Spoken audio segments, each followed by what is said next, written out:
Hey guys, here we are, week 4. I told you we would learn how to sew on a button, and that is what we are going to do. So for this, you need a needle, thread, a button. You could do a 2-hole button or a 4-hole button. I will have one of each. Any kind of fabric will do. You could probably even do it on paper. The only reservation I would have on that is if it would tear the paper, but you could probably make it work. Here, I threaded my needle. I'm gonna tie my knot real quick. I'm gonna start with a 2-hole button. All right, and if you need a recap on how to tie the knot, you can watch here, or I also posted the link to the video from last week.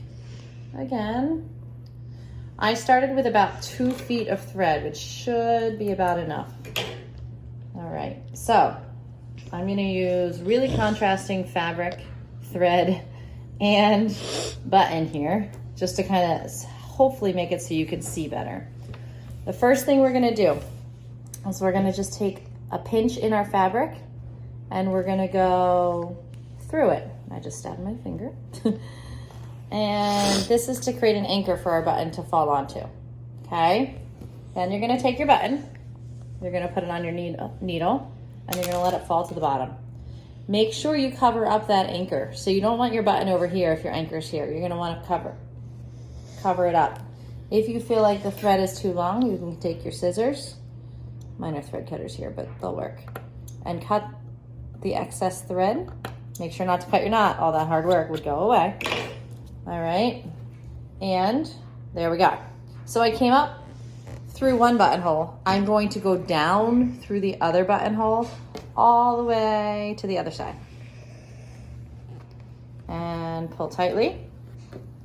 And there we are, we have a stitch. Then you're going to go up, go up again through the first buttonhole. Hopefully that worked, it did. And go back down through the second one. And you're gonna do that about 4 times. You can go a little more if you want, but at least 4. Sometimes if it gets caught, you just want to pull on each side of the thread. And I can kind of do this a little bit blindly. So here we are on stitch number 3 and stitch number 4. So when I go through stitch number 4, I'm going to end up on the bottom of my fabric. You could be kind of done there, but I'm going to show you a way to strengthen your button. In this case, you're gonna come up from the bottom, but you're not gonna go through your button, you're gonna go underneath. Can you kind of see how the needle's going underneath? So it came through the fabric and then I'm gonna pull it underneath, okay? And what this does is it allows us to wrap this thread underneath these threads to kind of secure them. So this is called shanking, which is a really funny word, but so we wrap it 1, 2, 3, 4 times around. And then you're gonna take your needle. It's not gonna go through that button again. It's gonna go underneath, back through the fabric. And then we have a secure button. And all we have to do is tie it. So there's a couple ways you can tie. I'm just gonna go with the cut near your needle. Take those 2 threads apart, and I've used this with you before.